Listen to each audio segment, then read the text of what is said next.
So this is going to be more of a couple things. One is it's more of a casual conversation. So if you've got questions, let me know. And we can, whether it's in the chat or if you want to just, just unmute your mic. And I'm just messing around right now to go find the chat box so that I can see Kayla. So that's one. And then let's keep it casual. I tried to create this in a way that would give you some tangible tips that you could then, you could implement with whatever it is you're doing, whether it be coaching, whether it be teaching, whether it be, kind of learning new skills. So hopefully that gives you, gives a little bit of context. Okay, so let me set that up.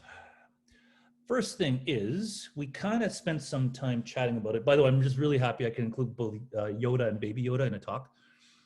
So that's probably the main reason I had to include this. We shared some reasons why some of you are here. Was there anything else, like anything else you were hoping to get out of this conversation?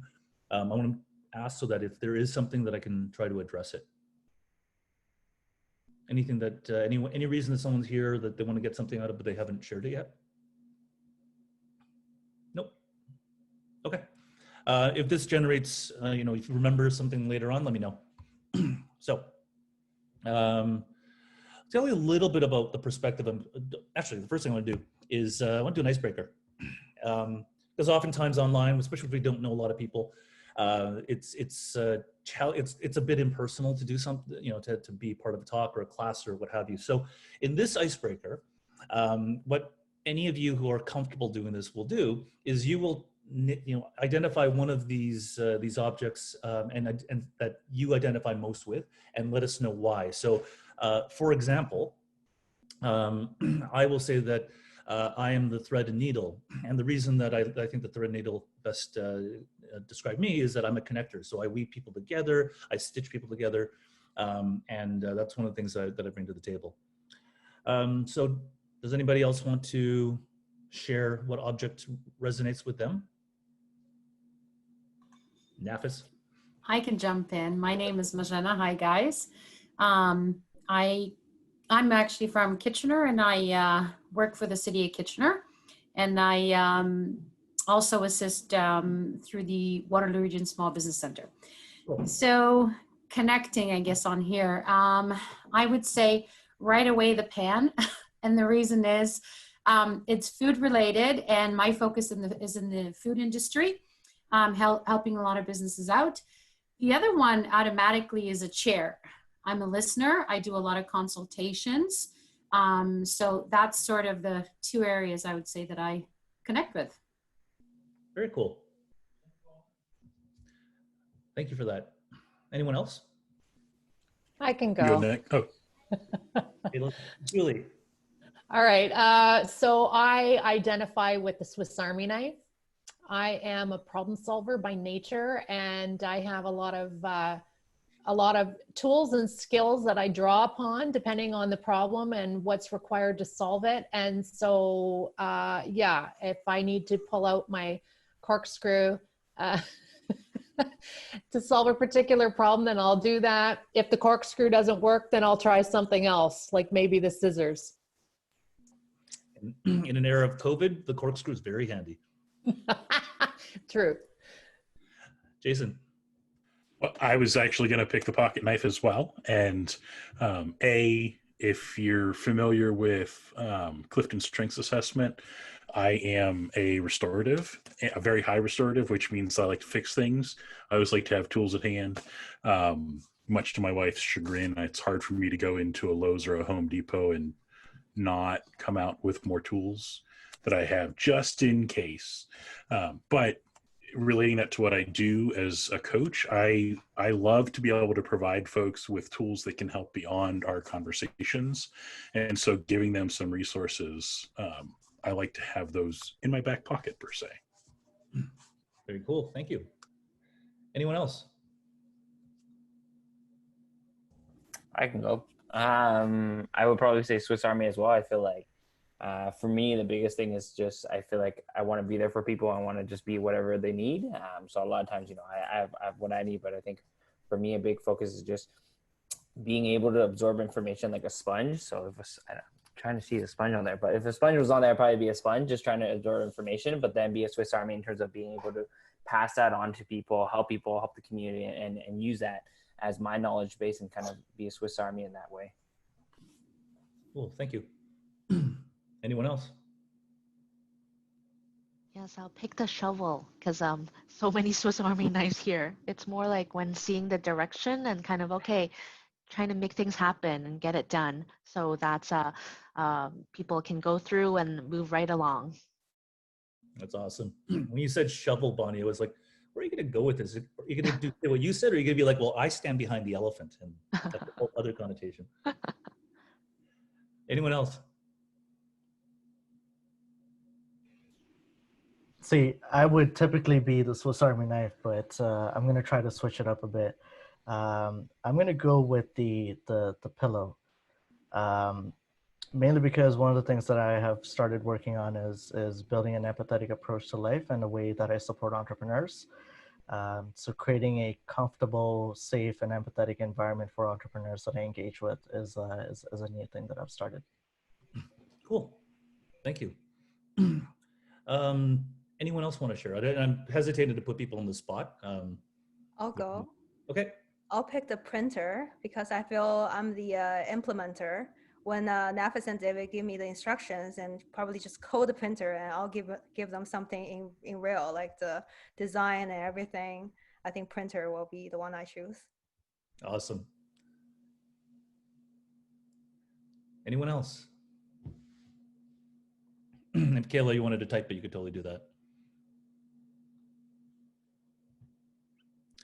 Okay, so I'm going to move on. And I wanted you to go through the experience of, and I'm sure you've all done something like this, but I wanted you to get a sense in this talk, two things. One was what it's like to meet someone, a crowd of people, particularly for the introvert, when you don't know everyone online, and how that could be one way of facilitating that connection. Because we shared some stuff that wasn't like, my title is, or my name is, and this is my organization. There was something in this stuff that was more of a human connection, or trying to foster the human connection, which would happen more organically in a room.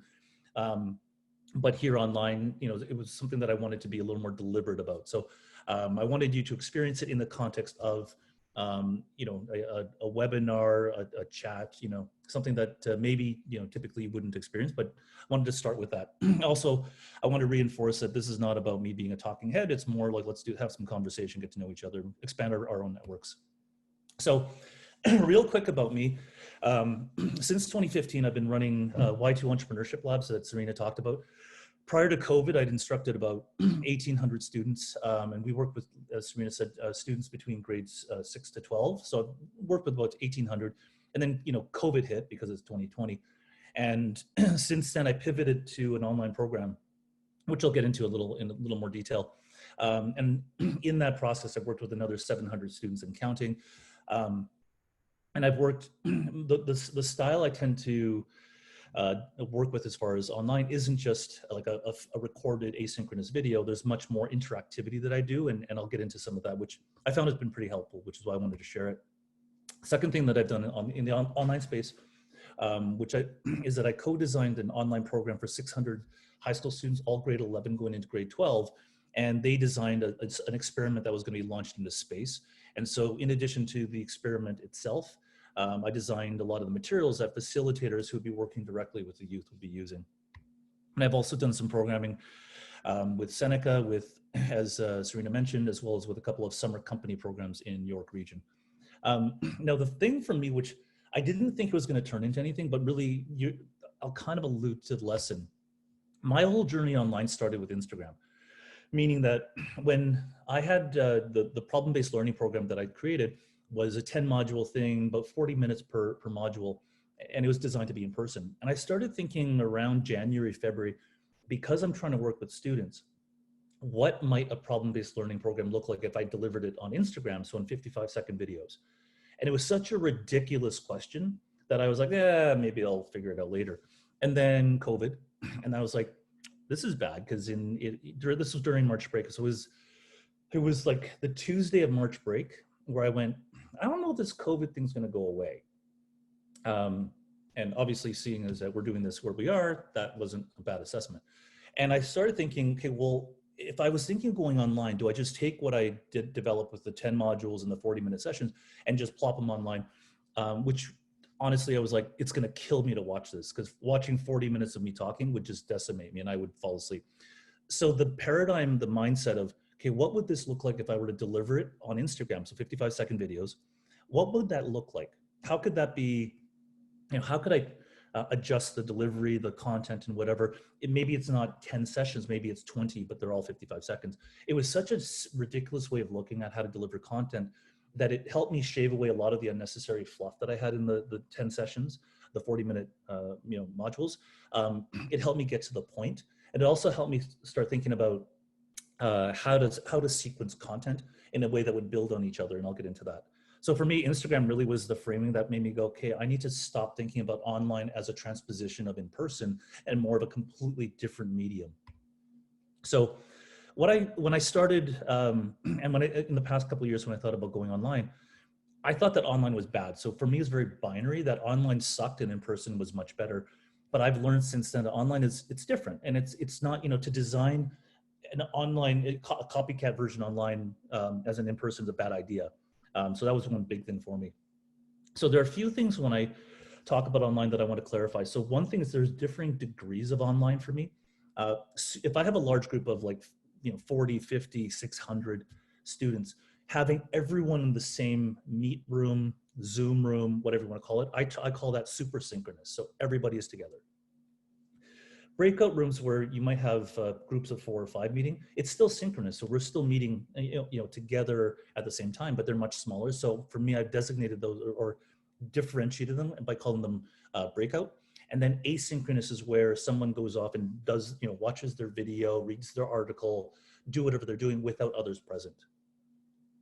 So I've kind of chunked it into 3, and those will be important as I kind of go through the, how I've used them in online teaching. So I talked about this, so don't just transpose, and be open to the strengths. So I'm going to go to the next slide, talk about some of the strengths I've seen where online has actually facilitated a better experience, and I'll pause and see if anybody has any initial questions. So the first thing that I've seen as far as online was a very first session I taught online after school shut down, which was less distraction from other students. So when I was in class, and this is the reference point is teaching grade 8s. And grade 8s, I was in a room of about 20 students, and there's one kid in the corner who just completely wasn't paying attention. And he would talk loud and he'd yell at the friend on the other side, and his friend in a different group would be distracted because this one kid was yelling at him. Well, online, we didn't have that, because the kid who would have been yelling could yell all he wanted, and his parents might have told him to be quiet. But he wasn't going to be distracting other kids. And so that was an immediate, oh, wait a minute, this could actually be better. Breakout discussions, because there was the privacy of the room, the students weren't afraid of teachers coming and listening. They were much more engaging. And I'd say that particularly in my experience anyway, with the public, the Catholic boards, where they weren't used to turning their cameras on and they weren't used to synchronous interaction.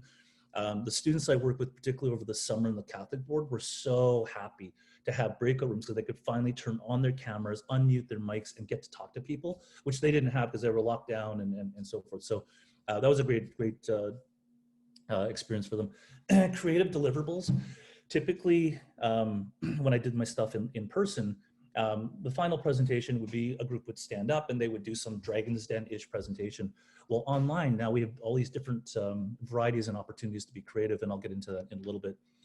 Building community. We can do not just, kind of one-to-many or, talking to only the people in the room, but an online mechanism allows you to connect with people that are beyond that, so you can really foster community. Flexibility for asynchronous learning. I don't need to dump everything on you here. I can give you a reading or a video or something you can follow up on. So that enables learning outside of the virtual classroom. I'm going to skip the introvert thing for a second. Engaging guests from different places is fantastic. So I did one session in July where the students were based in York Region, so immediately north of Toronto, but the speaker was in Ottawa. And yeah, it was actually a food company. So it was interesting to be able to engage people that I typically couldn't engage. So now as I'm thinking about bringing in speakers and content for students, I'm not just drawing from my immediate drivable distance. I can say, well, I want someone from Y Combinator. I want someone who is in Brazil. I want to bring in somebody from Argentina. Like, I can bring in some content that really enriches the experience that I could never have done within budget previously. And the last thing is introverts. So in an online format, if typically there's 2 or 3 extroverted students who always raise their hands in the classroom and always are doing the talking, in an online format, I can really manage that and ask the quieter students, give them some space that they can express themselves. So there are a lot of things that I've seen with online that changed my mindset that online was, zero sums inferior to in person. It was more of a, well, wait a minute, they both got their advantages. I'll pause there. Any questions, any comments? Reasonable? Okay, so I'll keep going. So first tip I would share, prioritize content and how it's delivered. If I'm in the room with you guys, we would be very organic, right? Like, I would say something and then, Nafis would make fun of me, and then, this or that. We would really just organically natural flow in between a super synchronous, this is the instruction, to breakout where at each table you would chat, and then I would, walk around and, talk with each person, and you might do some individual work while at the table, but it's very organic and very natural. Well, online I found is very deliberate. And so thinking through an online session of, okay, so what is, what do I want to teach that's super synchronous versus breaking out, they'll be processed in a breakout versus asynchronous. So not everything has to happen in the virtual room at that moment. So if I focus on critical content that I want you to learn, so I might have a concept of what is a persona? What is it? How do you use a persona in order to understand what somebody's needs are as you create, a solution? So I might go through what a persona is, a given example, and then in your breakout groups of 2 to 3, you then apply that learning. You don't do it all together, because then we'd be in a situation where 10 people were watching one person think, which is not practical. Rather, I can use the breakout rooms where each of the groups of 3 or 4 can process information and apply it, and then bring it back to the main group, and we'll continue moving ahead. If there's content like videos, I don't know if I want to use super synchronous time, which is so precious, and you really got to focus in when you're doing screen time.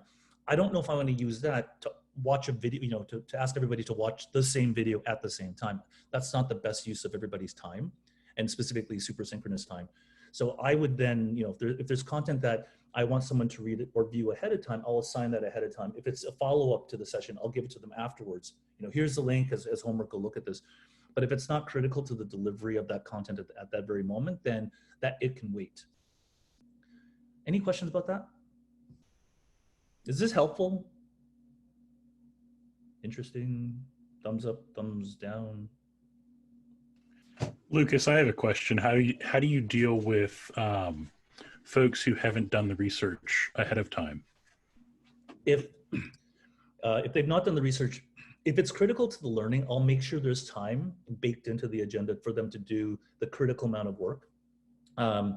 If they haven't learned it I've run into very few cases, but if someone comes up completely not prepared, there have been times I've said, let's go through this, and then if it's practical, let's go through this, and then I'll follow up with you offline. Because I don't want to hold up the learning of the 19 other students or whatever it is, because one student hasn't had the opportunity to do it. It's more like, okay, I acknowledge that we baked in time. It's not enough for you. So the rest of your group, I think, can continue, but we'll catch up afterwards. Does that help? Okay. Lucas, I have a question. Yeah. What's the role of the facilitator when it comes to the asynchronous aspect, right? So when they're doing things on their own, how do you become the support system for them?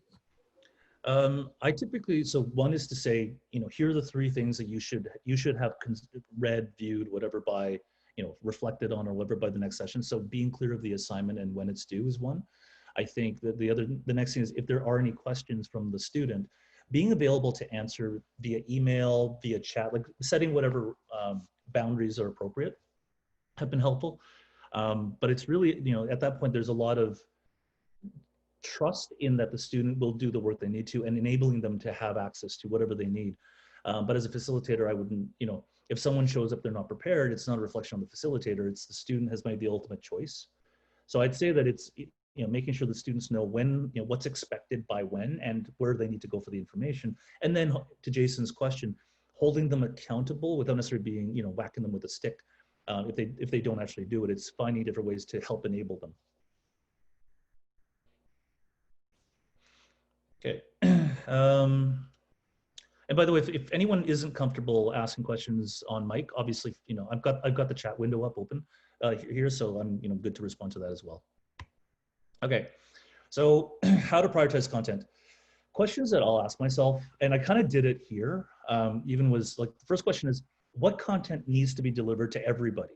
So a new concept, an example, the parameters, homework is due on Thursday. That's something that I don't want to repeat 20 times. I want to say it once and all the students will hear it at the same time.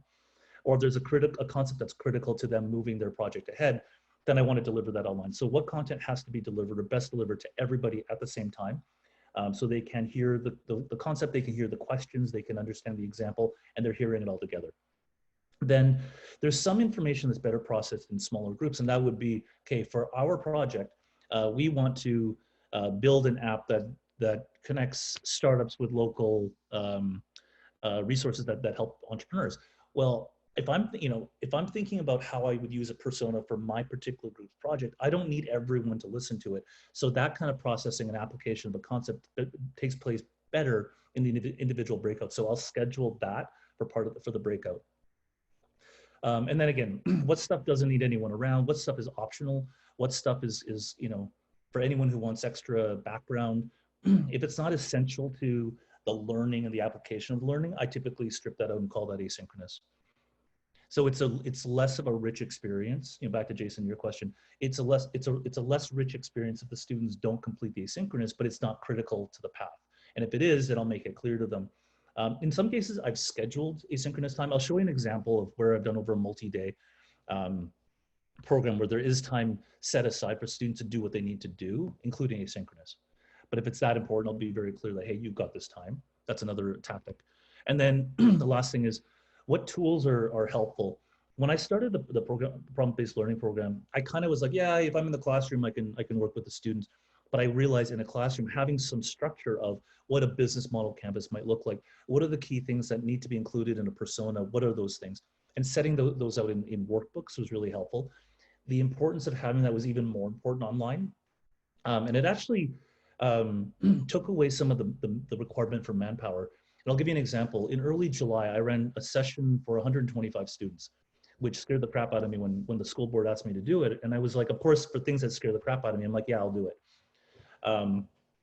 So I was like, hey, I've got my workbooks and whatever. How's this going to unfold? I'll show you an example of the workbook.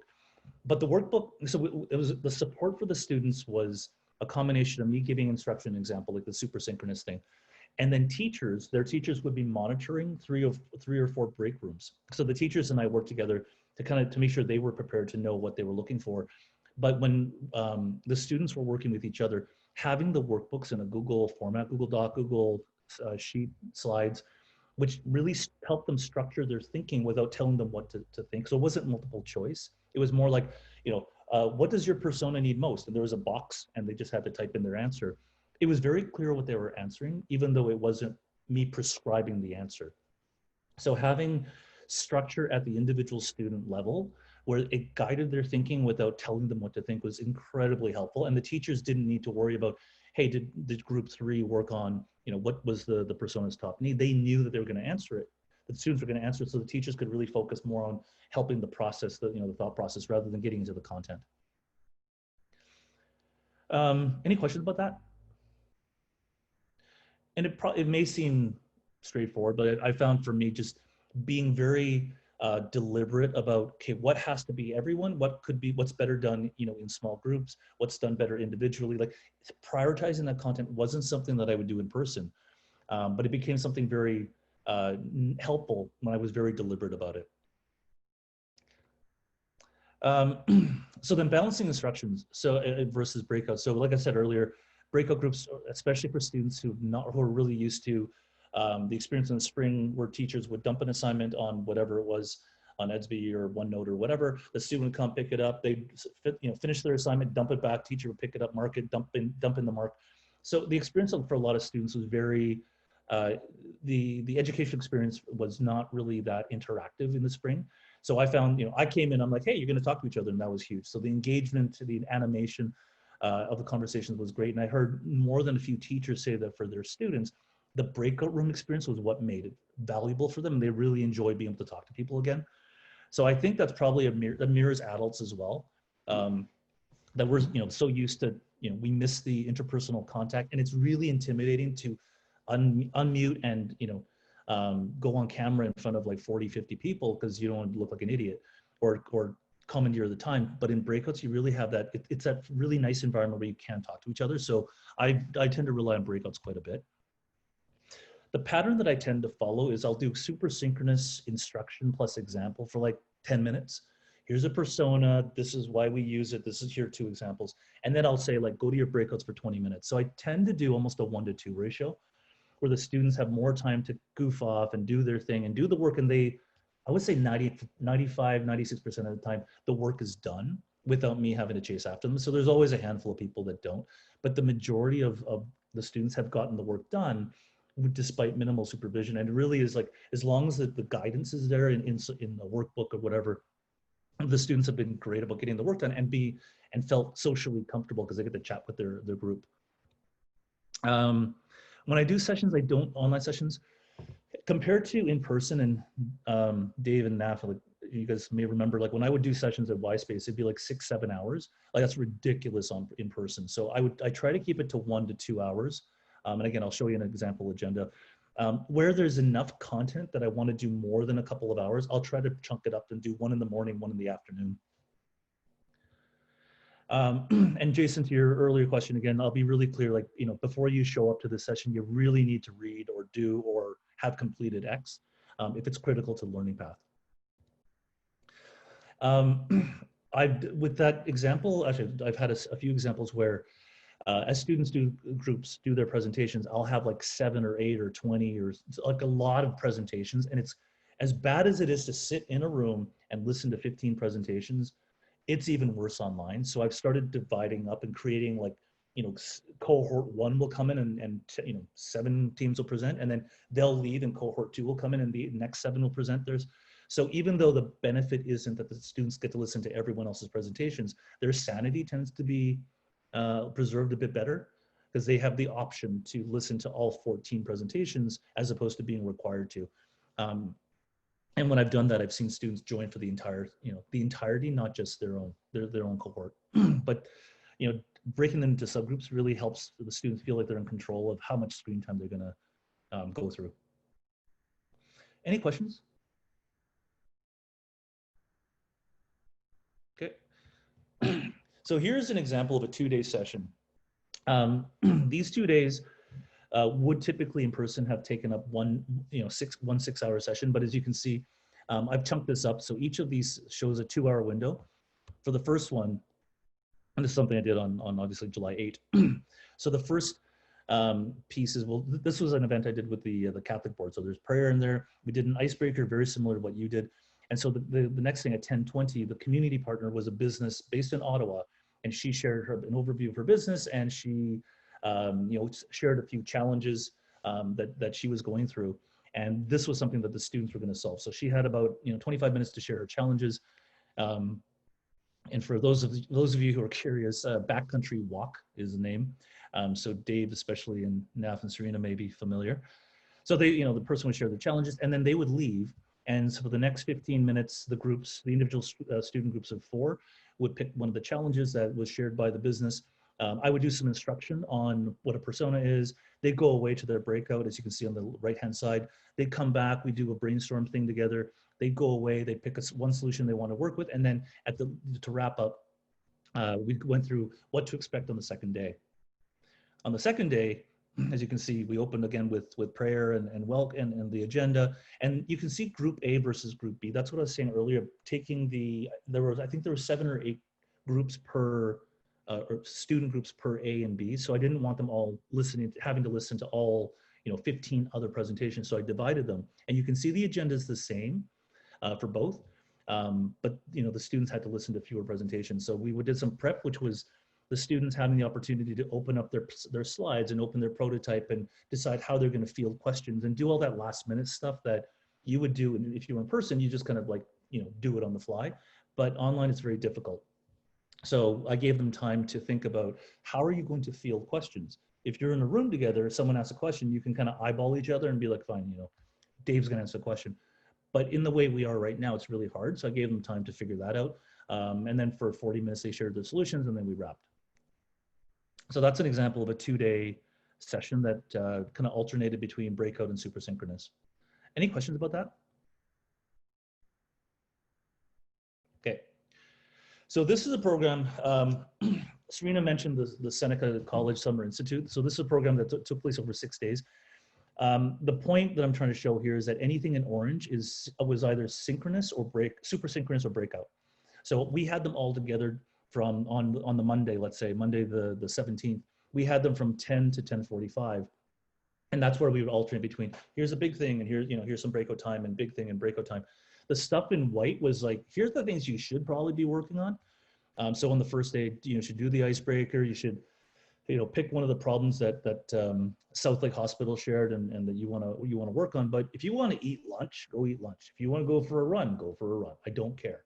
I mean, not in a negative way, but it was really to give the students, the participants, the option to say, you know what, my 10 o'clock to 10:45 was going to be regimented and structured, but between 10:45 and 1, I could, watch videos on my own. I could talk to my teammates. I could do something that was really up to me. And it worked really well. We just, the output of this was that there were 6 groups that came up with, I'd say of the 6 groups, 4 came up with ideas that really the hospital went, oh crap, we could really use this. So that pattern of super synchronous and breakout time, and then take the foot off the pedal and let the students do their thing and kind of rotate it, really yielded in that experience some good benefits. So if any of you are thinking about designing a multi-day agenda, here's an example. Any questions? Okay. So I talked about tools. Here's an example of a tool. So the workbook, and I've mentioned Persona enough times or several times. Like I wanted to, for you to be able to see how this Google Doc is structured, so the students can work together on creating Persona. And it really, like I said, guided the breakout work and asynchronous work. And Google's great because you can share it. So what I would do is I would create a master version in a Google Doc that was only viewable. So if somebody had the link, they could view it. They can't write on it. That would force them to make a copy, and then they could share it with their group mates. So now group A has their workbook, group B has theirs, group C has theirs, and it's just a matter of them copying. I also found that, which surprised me, I thought students in general would know how to make copies, and they don't. So this slide that I'm showing you is something that I show students because I want them to know, oh, if I go to File and make a copy, that's how it works. So being very prescriptive of how to do it, I found really essential, and not to assume everybody knows how to do this. So it was good reminder for me. Video, which killed the radio star. So video can be used to enhance the experience, and so breakout rooms is something that I use quite a bit.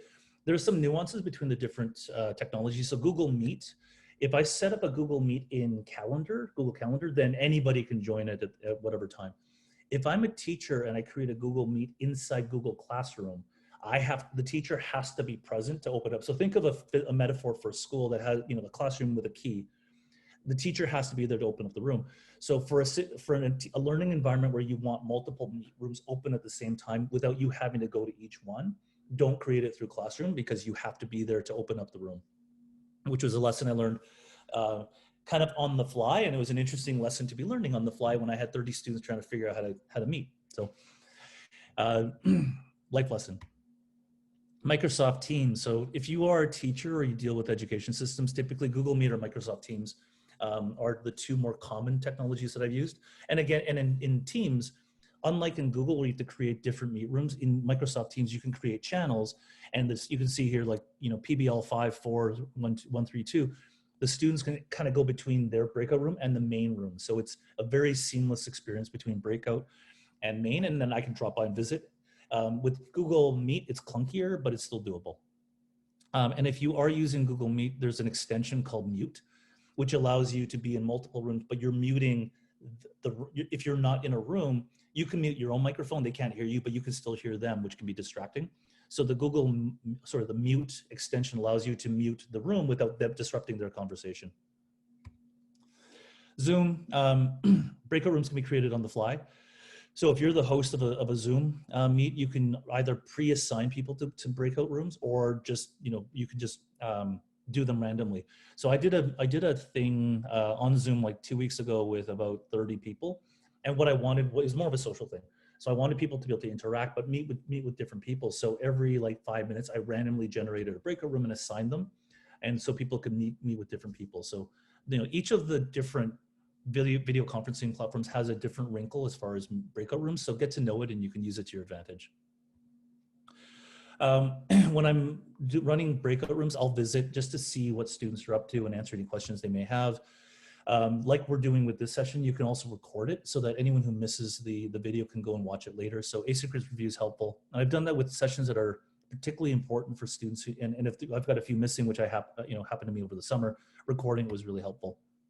And then on top of video, you can use other things like, Jamboard, Flipgrid, what have you, to enhance the experience.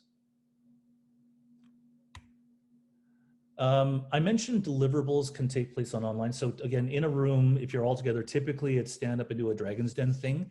But online, I've encouraged students to use different technologies to showcase their creativity. So whether it's an infographic or a podcast or a how-to video or showing an Instagram campaign that they did for a client, it's been interesting to take advantage of the creativity, different types of mediums that students can choose from. I'll give you a couple of examples. So the Creative Genius Art Academy, which is based in Markham, right by Y-Space, they came and they shared some of their challenges with some students. And you can see two of the ideas. So one student group came up with an idea of a box to mail out supplies, and they got to put together this prototype to show Sylvia, the owner of the company, what this subscription box might look like. Another group took Floor Planner, which is a technology that allows you to design the interior of an office, of a house, of a whatever, and they designed what the new layout of this place could look like. And this might be, this could have been done in person, but it was such a rich experience to be taken through a tour with the student explaining it on a small screen rather than throwing it up on the projector. And it was, I found the experience really interactive between the student group, the presenting students and the owner of the company. And it was not something that I think we would have thought of doing had we done it in person. Any questions?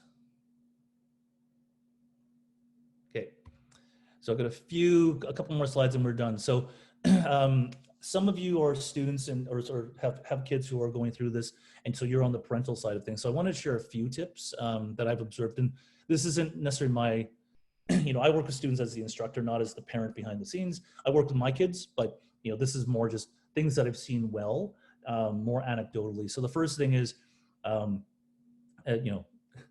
and I think we've all talked about this, right? How are we feeling as far as living in an online world where we don't have that physical proximity? And kids I've seen who they don't want to show themselves on the mic. They want to mute for whatever reason. I'm like, fine, you know what? As an instructor, I let you do your thing. As a parent, I have my stresses of dealing with the world, but I also want to be sensitive to my kids and have a sense of how they're feeling. And as I say that, I'm like, I don't want to be preaching to you. Second thing is making sure that the kids have what they need to learn. So whether it's a quiet space, whether it's headphones, whether it's sufficient Wi-Fi. At my house, I make sure that my kids, the router is situated in a place where it's close enough to their laptop. So I want to make sure that they've got desks, they've got their own space to learn. So that's been one thing that I found pretty helpful. And where there's students who don't have that, like I've taught students where they're doing this in the living room, they've got two siblings beside them and, dad's doing something in the back. I try to be understanding for that. It's not ideal, but I don't want the student to feel self-conscious any more than they may already be. So I've tried to kind of work and accommodate where possible.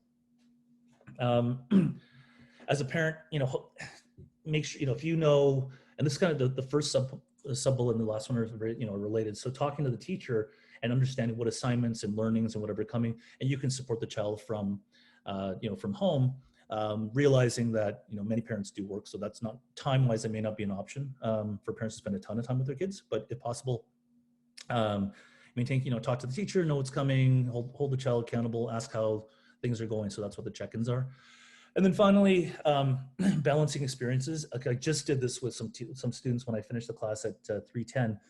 Try to encourage them to go do other things, physical activity, talk to their friends. Yes, screen time, but it's a bit different when they're chatting with their friends. Create some hands-on experiences. So with the kids I was just working with at 3:10, I'm like, get out of here, turn off your computer, go do something outside or, hands-on. And as a parent, you can do that. And scheduling, creating a schedule and factoring in time for breaks and time for fun and time for eating can be really helpful. So those are just a few things that I've seen helpful from a parental standpoint. But just to kind of wrap this up, because I know I've been chatting for a while, the key tips I'd share or, kind of remind you of is if you're doing anything online, treat online as a completely different beast. It's not a transposition of in-person. It's its unique medium. Be deliberate about how you prioritize your content for super synchronous consumption versus breakout versus asynchronous. Leverage the breakout technologies within your video platform and alternate between everyone's listening versus people are now digesting and socializing and interacting. Icebreakers, as you saw, can give a different perspective on people meeting other people in the room. Tools like worksheets, collaboration tools are really helpful for both breakout and asynchronous. I talked about the video platform and kind of know what your platform brings and how you can use its strengths. Choose deliverables, like don't always do the same thing, the pitch presentation, but think of different ways to share content that makes it interesting. But other than that, if you want to stay in touch, here's my contact info. Yeah, I'll throw it open for any questions that we haven't talked about so far. Was that helpful? Cool. I like your Instagram name. You gotta set expectations. Lucas, let me ask you a question around the aspect of, I think you talked about community earlier on. Mm-hmm. How have you found that aspect of building community with the online platform or online forum? I do it more with students, but I found the breakout rooms really create shared experiences, which build community. And I'll give you an example. So Shad Online, 600 students based across Canada.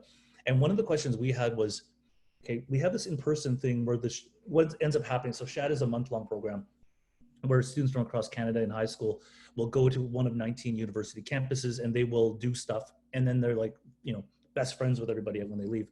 So that was the expectation we were trying to meet in an online environment, and we weren't sure. So when I say we, it was the team of four that designed the experiment challenge. So what we found was we're really in the breakout rooms where the students were working on a task in groups of anywhere from 5 to 10, but then they'd be working online or whatever. But it was in those sessions where the camaraderie and the connections really were built. So I find that we're doing everything in a big room, a big activity might create bonds in person. It's the little breakout rooms I found which really created the strands of connection that were essential for community. So, if I'm thinking about Y Space events, for example, even if you had, like, imagine we're doing our thing with 10 people. If at the end we said, we're going to now have happy hour and we're going to break up into groups of 3 and Serena's going to randomly move us into rooms, in those conversations, we would begin to build those relationships, which, I previously would have thought had to take place at Y Space or at a Turtle Jacks or whatever. But now with the breakout room functionality, I found that it can be, the connections and community can be built just differently.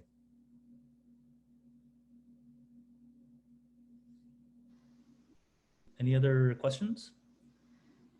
Thanks, Lucas, for sharing your experience. Be able to take on those challenges over the summer.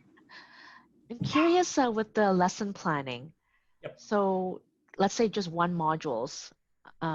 Do you just do a Word document and look at your old presentations and then be able to allocate it into different asynchronous or synchronous or breakout in terms of how do you do more of that lesson planning? So how I do it, like for this, so how I came to this agenda, Mm-hmm. let's go back.